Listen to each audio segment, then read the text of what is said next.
think of these kind of robots that sit on top of our data, and your robot can talk to our robot. And that for us is the kind of future of what AI is going to look like. Our next challenge will be to make sure that those customers come back, get the service quality they've already received when they bought the car to begin with. It's all analysing that data, but doing it in such a way that it's a machine doing it rather than a human being trying to make sense of it all. What site should this car actually go to? And when a car's sold, what could you move there that you already have? Yes. And if a part exchange comes in, what site should it go to rather than just going to the closest site?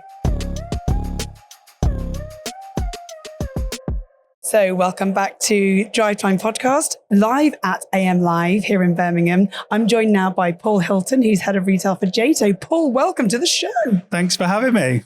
Paul, I was trying to work out where our paths had crossed, because I know you've been in the industry probably almost as long as I have, but you've got a fairly, not colourful background actually, but you've got a really rich automotive background. Just talk about where you were before you ended up at JATO. Oh, thanks. Well, as you know, once we're in this industry, we can't leave. But no, I started automotive. My first role was actually with part of Auto Trader Group many years ago. So those that have been in the industry a while remember they had a business called Trader Data Systems, which was like vehicle provenance and history check business.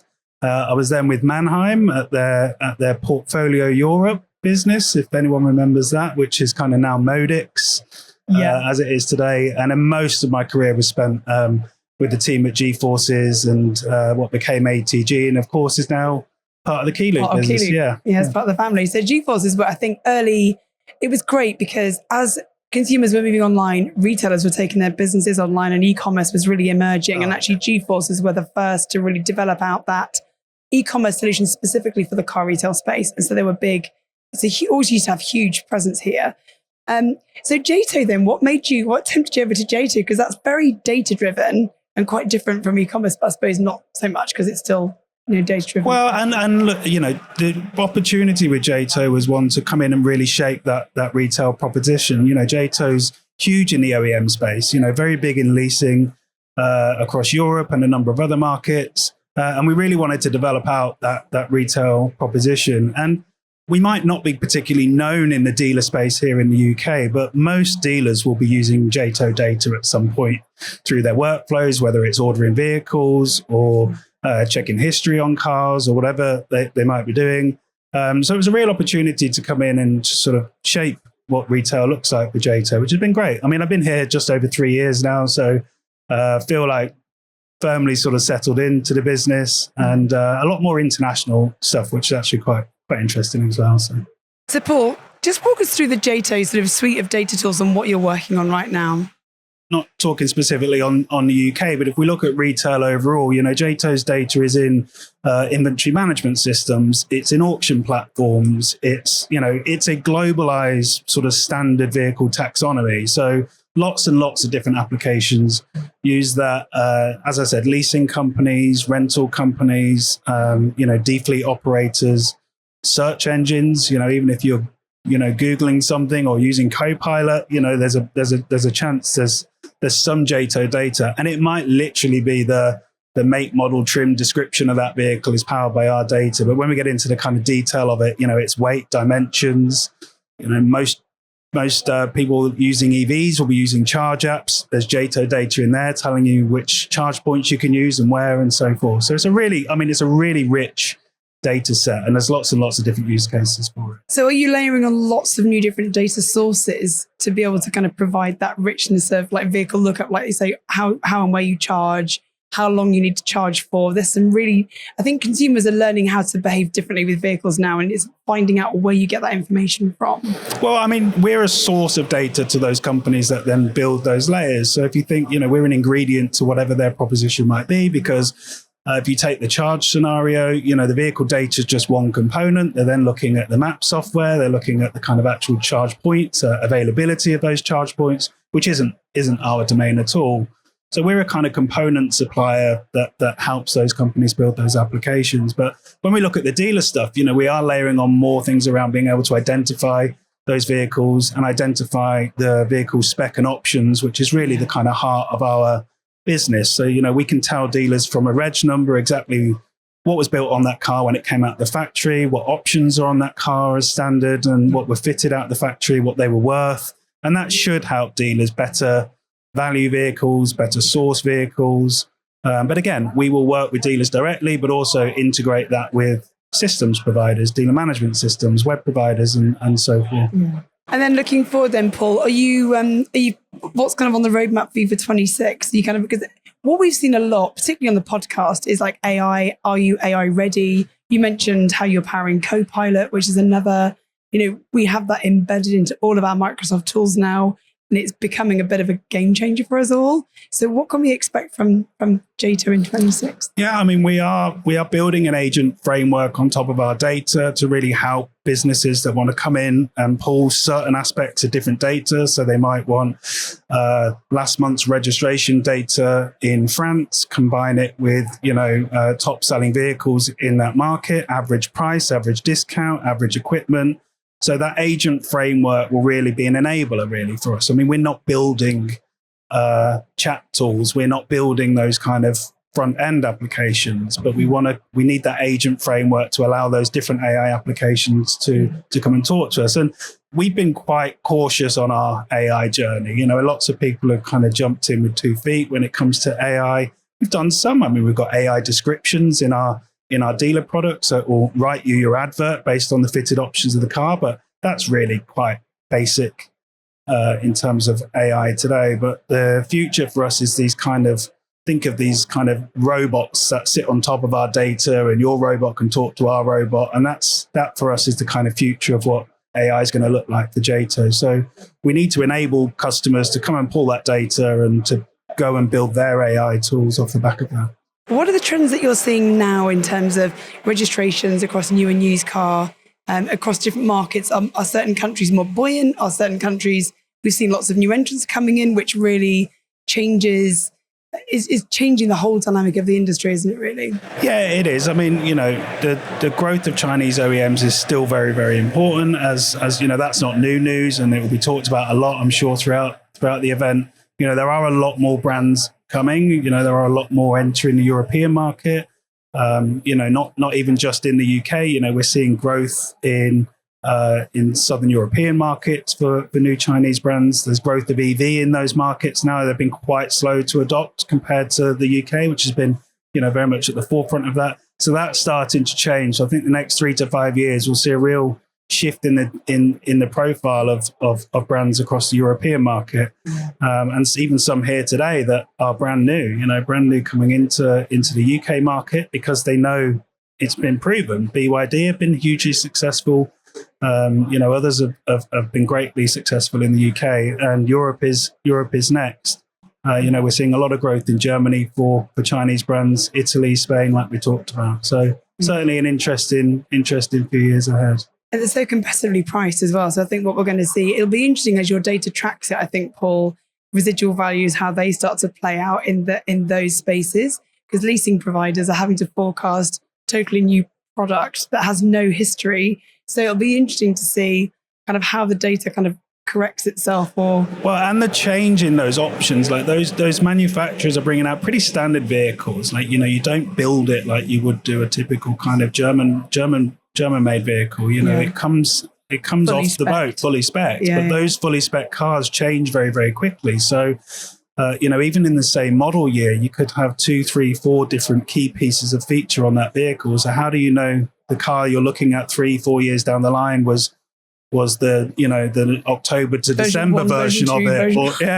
So it becomes really, really complicated, and that's where our kind of strengths will really start to play out. So we're investing a lot more in the research of that data because there's more brands in more markets. We've changed in spec, so it's really keeping our data and research teams on their toes to code all of those changes and to bring all that data in.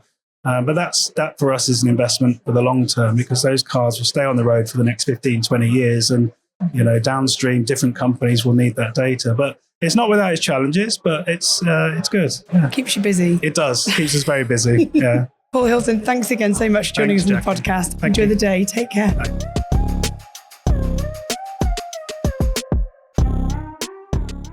I'm joined here by Alex Rose. He's the National Operations Manager for OMODA JAECOO, one of the exciting new ventures that we're seeing in the UK.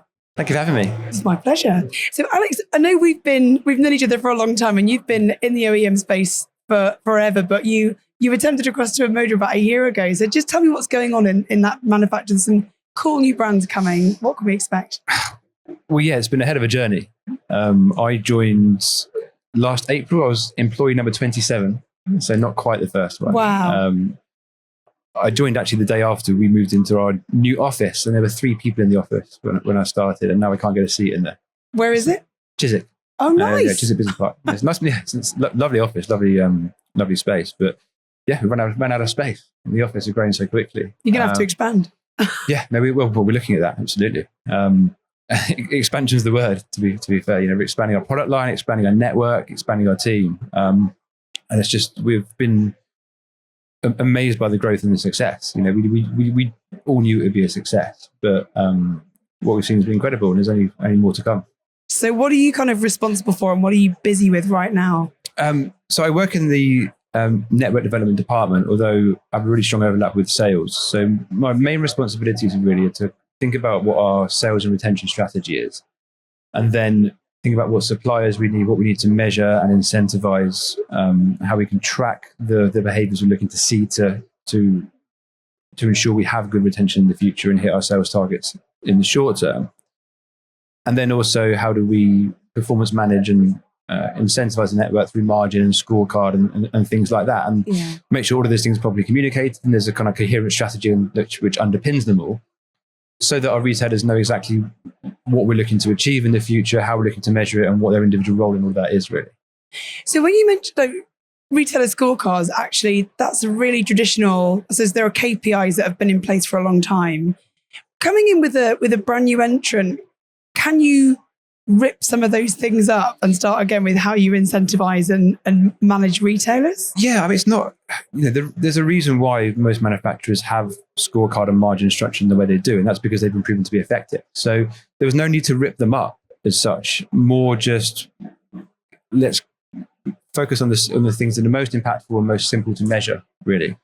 So our scorecard only has 5 measures on it at the moment. Right. Some of that is because there's some stuff we can't measure yet. From after sales, we're in our infancy, so we don't really have good measures of service retention or the throughput to make it a meaningful measure. Yeah. But from the sales perspective, we're measuring things like sales versus target, service plan penetration, the things that drive future loyalty, and the things that retailers can really clearly see drive future loyalty. We're looking to keep it as simple as possible, keep the measures as few as possible, because the more measures you have, the more different things you're asking the network to focus on, the more the retention gets diluted. So you want to keep it really focused on the measures that have the biggest commercial impact. Yeah.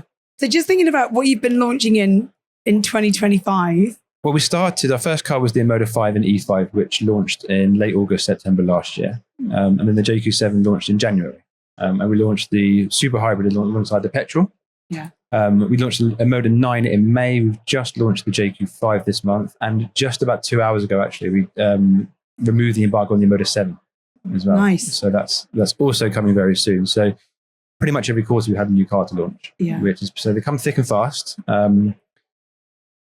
Doing it every quarter hasn't been completely deliberate, but it's worked out really well, because it's often enough that we've always got new exciting products to bring to market, but spread apart far enough that we can really do a proper launch and get everyone geared up to it and do all the comms we need to do as well. So obviously having so much new products and having a mix of drivetrains has been really critical to our success. That's incredible. In terms of network, the penetration of the network that you have so far, where are you in terms of we want to get to this number of retailers? Where are you on that? How far have you got to go? We started with 60 back in September last year. We're at 100, 98 or 100 now, depending on how you look at it. We want to get to 150 by the end of next year. Which is massive, actually. When you think about the size of some of the networks of challenger brands historically, they wouldn't have more than maybe 60 retailers or rooftops. No, I mean, we had, we were really lucky that a lot of big groups and smaller groups put their trust in us before we could demonstrate a sales volume to them. It's paid off for them because profitability is great for them. And obviously now we can demonstrate our success. We're having conversations with more and more people. And we've got plenty of people in line to on board, and we're pretty confident we'll get to our target of 150 by the end of next year for sure. And also now, I suppose, Alex, you're seeing vehicles coming back in. You've been around long enough. You're just going to start to see vehicles coming in for service, and those service intervals and that experience. And we know as well, and you'll know this from your Volkswagen days, that loyalty happens when you're living with the brand. Absolutely. So it's really, really critical that we kind of get that right. So what does that kind of process look like for consumers as they're coming in? Can they book online? How does that? Is it all connected up yet, or are you still working on that? They can't book services online through us. Every single retailer has dedicated technicians for OMODA and JAECOO, and they've been fully trained. They have also all the service staff we need, and we've been working really closely to make sure that all of our retailers are set up for the after-sales business. Obviously, at the minute, the throughput is quite low. Yes. But we have more than 40,000 cars on the road, and over the next year, all of those hopefully will be coming back for a service. So our next challenge will be to make sure that those customers come back, get the service quality they've already received when they bought the car to begin with. We're confident it will happen, but obviously we need to make sure that we're on the ball with that. Yeah. And also, I think a lot of the new entrants, there's so much technology in those vehicles. It's a different kind of service experience, but also you can then start to trigger, or I suppose track things like driver behavior. When will things need replacing? Are we connecting up things like telematic data with servicing, or is that kind of on the roadmap? It's on the roadmap. At the minute, we're not there with that really. And it's just because we have so much to do and so many priorities. We've got to be pretty ruthless with what is the best use of our time and resources at the moment. Yeah. There's so many things we want to do. But, our next big opportunity will be in servicing. That's where retailers traditionally see at least a third of their profits. Yeah. And we need to make sure that they realise that profit with us as they do with other partners as well. I think we're working with you already actually to connect up some of those pieces. So as we work with all of the OEMs, it's really important that actually things like technician availability is integrated into how you make sure that when a consumer wants to find a slot, they can find it where they are. Absolutely. And you're going to just get more and more rooftops coming on in the next a few months. Yeah. So in terms of product launches for 26, what's exciting you? What are you looking forward to the next year?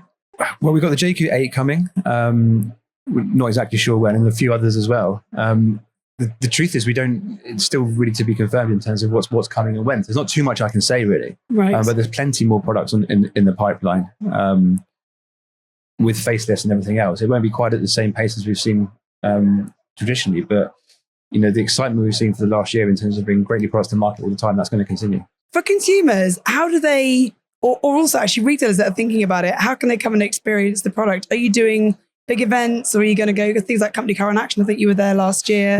We've done pretty much all of them, I think. Yeah. Actually, we're every single fleet show for sure. We've been at Company Car in Action, and for any new retailer who wants to experience the product, the best way is to get in touch with us. We're talking to new partners all the time. But we're doing everything we can to publicise our product, not only to consumers but also to prospective retailers. Alex, honestly, congratulations. Thank It's you. been really good to see. I say, just as all of us have been observing new entrants coming in and just how quickly, I suppose, first of all, how competitively priced they are. The quality of the product is next level. And then consumers are, I think, the zeitgeist or the timing of it has been pretty perfect. That at the time you were coming off the back of shortage of stock from other manufacturers, and then we're now in cost of living situations. So it means that consumers are probably more curious about shopping around for solutions that don't have to just be what they've always bought. They're looking for other good quality products. Like you said, the more you see it, the more you think, oh, well, it's everywhere. It is a billboard everywhere. Consumers have never been more price conscious for all of the macroeconomic factors that we know about. And their openness to Chinese cars is growing more and more as well.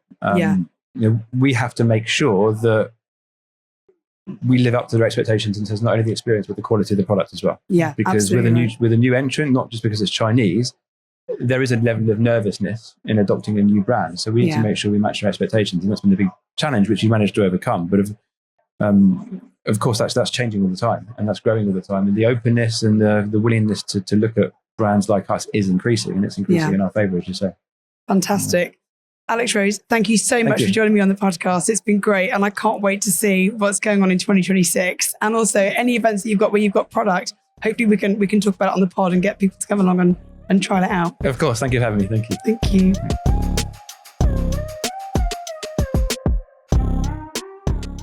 I'm joined now by Jeremy Evans, who's the Chief Exec of Marketing Delivery. Good to see you, Jeremy. And you, Jacqui, how you doing? I'm very well, thank you. Good. I think by the end of the day, I've still got a voice.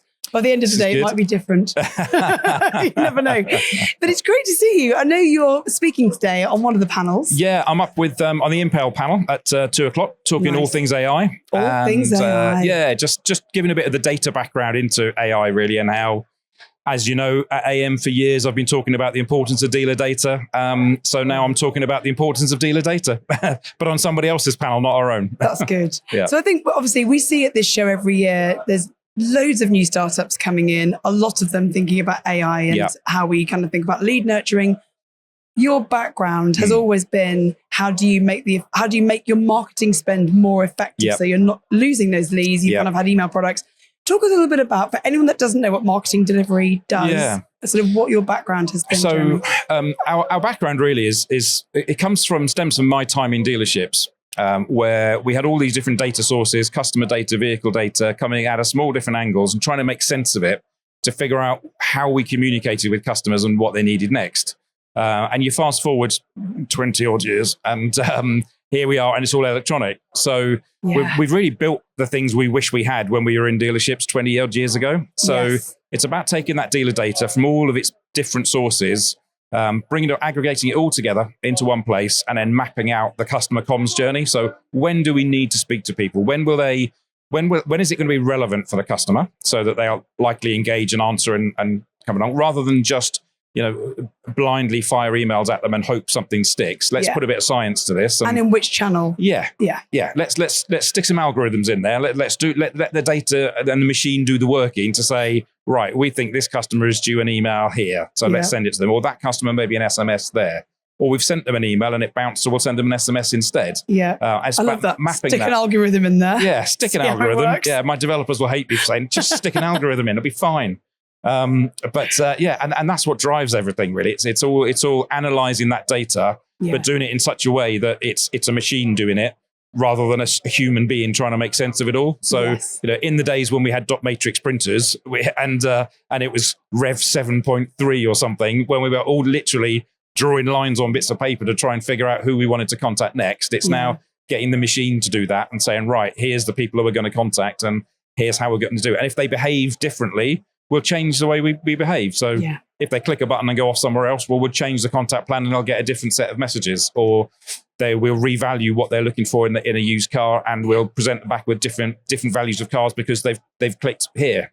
So it's really just about mapping the consumer behavior with the data sets we've already got for them and bringing it all together and automating the whole thing, and then just delivering back to either sales execs or service advisors the customer when the customer's ready. Yes. Rather than just hit the phones and hope, send emails and hope. It's just about applying the science to it, get the data working harder. Applying the science, sticking in algorithms. There you go. See, as you can see, I'm very technically minded. But I love that. I think when you talk about measuring, or how do you measure the effectiveness of each of those marketing channels, it is really critical part of any business, making sure that you have the ability to build in machine learning so that and then propensity modeling so that that event means that they're more likely to buy this vehicle or that service or convert the answers are all in the data. Yeah. So we know when we send a stock alert used car emails out, we know how many people click on cars, we know how many people buy the car they click, and we know how many people go and buy another car after having that email and open it and go and have a look at it. So we know who we're re-engaging with and what their behavior is next. So we can then plot that back and go, well, look, those 6 people bought the exact car they clicked on. That's the hallelujah moment. Yes. But there's another 100 people who their inquiry was 4 weeks ago, but they've now bought a car. It wasn't the one they clicked on, but they've gone to your website again. We've re-engaged with them and the data's come back and they bought a car. Yeah. Lost sale, been marked as lost in the dealership. We've re-engaged with them, brought them back, and they bought a car. Yes. So because it's digital and because the data is refreshed so often, the answers are all in the data. And then that's when you refine what you do next and change. The stock alerts product came from results of lost sale surveys. Right. With customers saying, I came in to look at a car and it had been sold. And that happens so much, doesn't it? I think when you see an inquiry of, the first thing you want to know is the car still available or is it not? Yeah. Well, so, the most popular used cars have probably got 10 or 12 people looking at it and only one of them can buy it. Yes. So what do you do with those other 11 people? Yeah, exactly. You have to keep them up to date with other stock that's coming in and price changes. Because best will in the world, there aren't enough sales execs in dealerships to monitor that stock. especially in a group situation. Yeah. So the only way you can do it is to let the algorithm do the heavy lifting. Do the work, Yeah. stick in the algorithm. Yeah. But it also, I suppose, it means that what we're going to see more of, I think, Jeremy, is how much of more of your business can you automate? Yeah. And when you say you're going to be on the AI panel, a lot Yeah. of people are very nervous about, will the AI take my job? And actually, it probably will take the things that you don't want to do. Absolutely it's the right. jobs that humans, Yeah. all that outbound Absolutely. where you end up with Yep. like dead phones or Yeah. like you say, bouncing emails. Yeah. AI can do a lot of the sifting. This AI and automation is not about replacing people. It's about enhancing roles. Yeah. So that, as you say, nobody likes picking up the phone to a list of 100 people to say, you inquired a month ago, so did you find the car you're looking for? Nobody likes doing that. So let the machine do that. And when that person, one of those people clicks on a button that says, I'm still looking, yeah. that's when, if it's out of hours, an AI agent can get involved and triage the customer and deliver that back. If it's in hours, then Yes. a real person can do it. Yeah. So it's just about having those two working together. And you're not just doing vehicle leads, you do service leads as Service well. as don't you? well. So you do the Yeah. whole kind of gambit of Yeah. however a customer will interact Yes. with you. And I think what we see is the way that you service your customers when they're in the brand really will drive them either back into your brand or away Yeah. from you, depending on how well you look Yeah. after them. Yeah. So really critical. Yeah, Really and critical. in after sales, there's probably more data sources than there are in sales. So we will have, the DMS data. We'll have health check data from maybe a third party provider. Yeah. We'll have maybe a manufacturer program set of data that we need to take into account as well. Yeah. So by bringing all of that together, because a customer doesn't want to receive an email about the service, an email about their MOT, an email about their brake fluid change, an email about their health check results. The data will bring it all together Yeah. and bring it back to the customer. One email, everything you need. Thank you very much. Click here, make the booking. Perfect. And that's what we know customers interact better with those because we've got 500 dealers doing it that we got the results and the data from to say that's the best way to do it. Yeah, Yeah.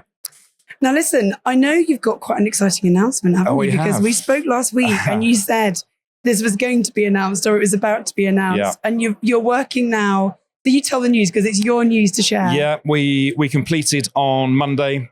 We are now part of the TechCore 4 group.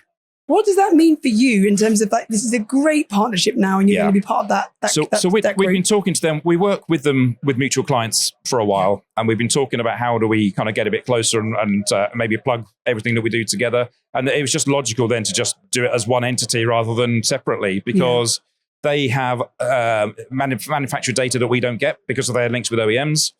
They have great kind of modeling and kind of prospective database, if you like, of what we think a car is going to be due when. And we've obviously got the VoiceBox platform, the LeadBox platform for all the follow-ups to do that. And as a Keyloop partner, we plug all of that data into it as well. So it's just such a good synergy to be able to take everything that we already do, that they already do, and plug it all in together. Our clients will get access to a wider range of services. TechCore 4 don't have a sales module, which we've got, so that's completely new. And in the after sales area, as we've seen with mutual clients, actually it's really powerful when we can plug the best of both worlds in together.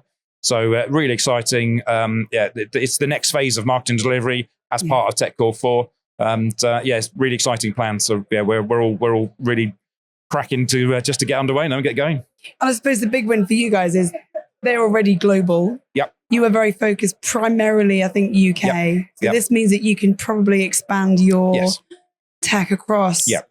a Yep. much bigger territory, which is exciting. And we can get it into the manufacturers. They've got such great relationships with the OEMs that actually the best way for us to get into the OEMs is with TechCore 4.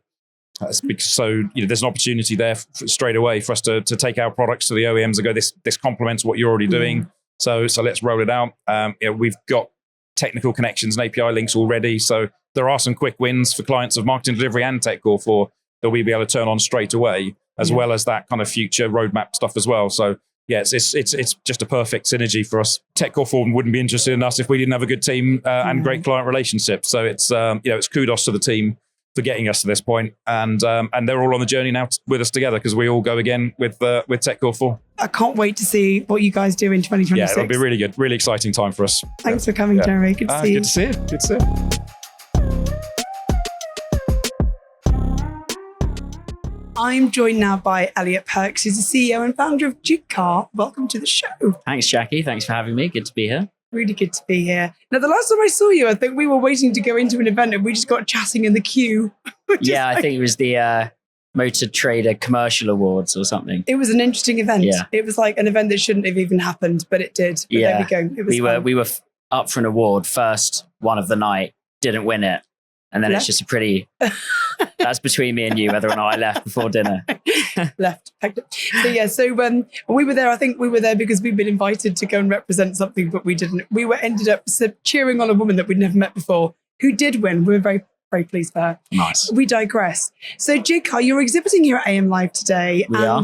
I thought for those, what we love to do at events is take the content of the event outside of the event, because if you haven't made it to Birmingham today, and not everyone can, we have a global audience. It's good to share what tech and innovation we're seeing across different events in different countries. So just talk a little bit about what you do, because it's quite unusual.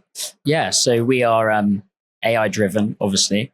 Transport isn't everyone these days? Isn't everyone? Like we are only about 18 months to 2 years old, so we really are like building in that AI era. But we're transport management software for dealer groups that are moving lots of cars. Okay. Let's imagine you have 10 internal drivers. They might be employed or subcontracted.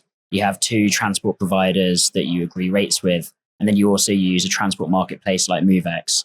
Through Jigcar, you can optimize essentially which one of those resources should move your car for the best price and speed based on the type of movement. And then also manage and get visibility over every single car that moves. So if a car moved 4 times across your driver, a transporter, then a transport provider, then MoveX, you would see that all in Jigcar and know how long it took to move, total cost, and get visibility over your transport operation, which most big groups really don't have. Yeah. I think you forget, don't you? We were talking on the podcast a little while ago, and it's like, how do you aggregate the full cost of how much it costs to sell a vehicle, or how much it's the full cost of operation. And you need to make sure that you probably, I suppose, make sure your stock is in the right place in the first place. You're not having to move it multiple times. How much that's our next product, is there? Stock placement. I was going to say, how much is there movement of vehicle across groups? Usually? There's actually an astounding amount of movements, and every group we've worked with, we now work with like 10 of the AM 100, all at a group level. So we're seeing, we're seeing quite how many different shapes and sizes of business are moving. Yeah. If we take a 30 site dealer group, you're probably seeing between sort of 7,000 to 10,000 movements a year, largely just the site to site movements. And then on top, you've got fleet movements if you've got a big fleet presence. And then you've got your movements in and out of the business, like more businesses buying cars on motorway, 7,000 to 10,000 vehicle moves. And lots of times you see that it might not be 7,000 to 10,000 cars though, because you've got cars that are moving around your network 5, 10, 15 times at cost that just erodes the margin but isn't captured anywhere. And they're the kind of things we help prevent. Like, don't move a car unless it should move. Don't move a car back to sites it's already been to. Don't let a sales manager ping a car to site A because they want to sell it and then send it back to site B when the sale fell through. So transport's a massive part of the operation. And now you allow sales staff to cross-sell between sites. It's a core part of closing a deal. So having control of it is massively important. So what was your background? Because you've been running this business for like 18 months now, but what was the background that got you into this space? We often say for our sins, but being my co-founders, we were actually at Kazoo. And we were tasked there with, I was on the software side, so I managed a team of software engineers, and one of my co-founders was the product designer in that team. And we basically were tasked with going to find a software solution to manage all the vehicle movements Kazoo were doing, which at one point was an absurd number of vehicle movements. Yeah, it was all managed. Kazoo particularly, because they had stock moving all over the place. And they were using transport providers, marketplaces, and their own trucks. It was crazy. And leadership basically thought, this is a solved problem. It's logistics. Find something off the shelf. And the more we looked at it, the more we saw on the ground that the platforms out there are built for moving parcels and fast-moving consumer goods. They're not taking into account the nuance of moving a vehicle, the stock feed from a DMS, the how many cars you can get on a multi-car transporter. What do you do with a tray plate driver when he's driven from A to B and there's no car to pick up to go from B to C? It needed its own solution. And so, because you kept buying software, spending loads of money on it, it didn't work. The transport team was still running the business on spreadsheets. And we thought, screw it, let's go speak to some of the biggest dealers in the UK. Yeah. Spoke to them, had this prototype that was, just a design, and it was all this singing, dancing, AI based, etc., for managing your vehicle movements. And these big groups we were speaking to that are now our customers turned around and just said, well, hang on a second. I don't actually know how many cars I'm moving. I don't know what it costs me. And I don't know how quickly they move. So we started there. Let's bring groups visibility over your transport operation. And from there, we can add the fancy stuff. And now we're in adding fancy stuff phase. So that's good fun. I think access to stock is a really critical challenge that retailers have, but also have a similar challenge. It's, we had one of the speakers earlier on was talking about how do you find stock? It was CarWow. It was like, how do you connect consumers that are selling cars with the retailers that are looking to buy those cars? Yeah. Because there are many sources of stock, and it's not just fleet, or it's not just auction, it's not just consumer. And you can then try to marry that together with the consumer data that you have. What are people searching for in your area? So how do you stock your forecourt with what consumers are looking for? 100%. Yeah. That's one of the things we're building in the background at the moment is what we call stock placement. And so it's taking a site-by-site view of stock and saying, right, what site should this car actually go to? And when a car's sold, what could you move there that you already have? Yes. And if a part exchange comes in, what site should it go to rather than just going to the closest site? Yeah. And then the next level up from us is being able to say to Group A that we know doesn't sell Hondas and has a Honda part exchange coming into site A, how do you say to Group B, you sell this Honda really well on this specific site and you need it right now, enable that transaction to happen and the transport there. So that's and the also sort of place the ad. So if you can place the ad, you can actually list the vehicle in multiple postcodes and just see where it's likely to sell. 100%. But it's and you've got great data in the DMS and everywhere. There's amazing data on what is actually working for you as a group. I think what we see and we haven't really unlocked the potential of yet, but we are doing is we have the final transactional price. Yeah. So when you think about valuations, we see marketplace advertised price, we know auction price. You can see what people have never really seen because it's the retailer's data is the final transactional price. And of course, that's the retailer's data. But it's how do you then make sure that you can either aggregate that or look at that intelligence, the ability to share that intelligence back into valuation tools so you've got greater accuracy. So yeah, super fab. I didn't know your background was Kazoo, which is really, it makes a lot of sense actually. And it's great to see some of that innovation coming out of there still going, but just in a different name. Yeah, so 100%. The three of us were there, and then our transport director who advises our dealer groups on their transport setup and uses the data in Jigcar to help optimize, if you have 20 drivers today, should you only have 10? If you're going to use transport providers, where should you use them and for what? That network setup. Yeah. He was head of logistics at Kazoo. And so there's a little portion of Kazoo. We've gone off to do something. I know there's a couple others that have gone off to do something in the parts world. So yeah, that's cool to see. I think we'll see the same from Motorway, from CarWow. Yeah. And it will really bring that sort of like modern software approach to the industry in the UK, which is great. There's going to be a lot of automation, I think, happening, Elliott. So I love kind of the modern like tech, just approach it with modern software, with modern thinking. So what are you excited about for 26? What's coming? Yeah, really excited. So one of the core, parts of moving a vehicle is obviously it's not just you might be doing it in-house. It's obviously the transport providers as well. So we're also giving transport providers the back office software to plan all of their vehicle movements, which at the moment is typically done genuinely on a whiteboard or a spreadsheet. And so, I mean, the fact that we still have whiteboards and spreadsheets is just incredible. Yeah, it's pretty incredible, but it's actually a really effective way of managing something that's so unique, especially with trade plate driving movements. Because routing algorithms just don't take into account the fact that you might move a car and then not have a truck to go from B to C to pick up another car. So what we're doing is we're now giving that to transport providers, and that enables a transport provider that uses Jigcar to be able to tell a dealer and ultimately the dealer's customer exactly where a car is at any given time, when it's going to land. And then if they're nearby a dealer, we can basically say, like, we know this is probably the best way to move a vehicle. So it's really connecting the two sides of the ecosystem. Yeah. And then on the dealer side, we're investing a huge amount in optimization of using your own resources. We tackled the working with third parties over the past year, but now it's all about how do you optimize how many cars you can move on one driver in a day. how many cars can you get on a truck, and obviously that fits on both sides. So really excited to start bringing those two sides of the marketplace together with software. That's really good. So really excited. I think when we see there was like loads of work done on the final mile, so it's how do you optimize that like speed of delivery, and so much of it is going to be automated now. You shouldn't need to use whiteboards. You can start to think about the what ifs. Like you said, the driver would be stranded. So making sure that you factor that into the route planning is really critical. So you haven't got someone just alone stuck. 100%. Able to get back. 100%. And for us, it's just really about, with lots of our dealer customers, they use a set number of preferred transport providers, and that's what we want to support them still doing. But they can't see, neither person can see in real time very well where a car needs to be moved from and where that transport provider is.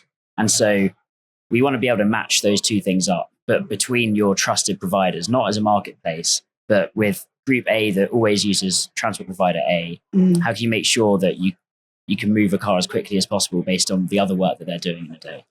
So were you staying in the UK, or are you expanding out? What's the kind of broader plan? What's the bigger dream? Pretty focused on the UK for now.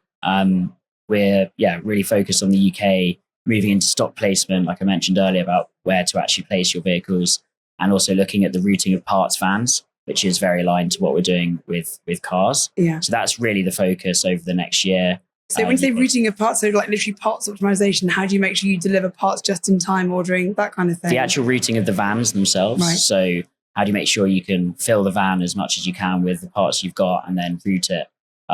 Within the dealer net, within your own dealer network, or both just within its own dealer network, and also to the third-party workshops that they might be selling to. So we really want to play in the space we're good at, which is optimization, logistics. Driving value. And look at cars and parts, focus on the UK, see what synergies that brings us, and then the decision around expanding outside of the UK is one we're yet to make. It'll happen at some point, but not. Dominate UK first, then you can go outside. That's sort of the plan. Yeah.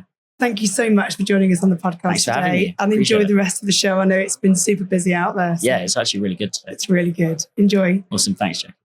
So that's the end of part 2 from our time at AM Live. Don't forget, if you're watching us on YouTube, to give us a like, subscribe and follow. You'll never miss an episode of the Drivetime podcast.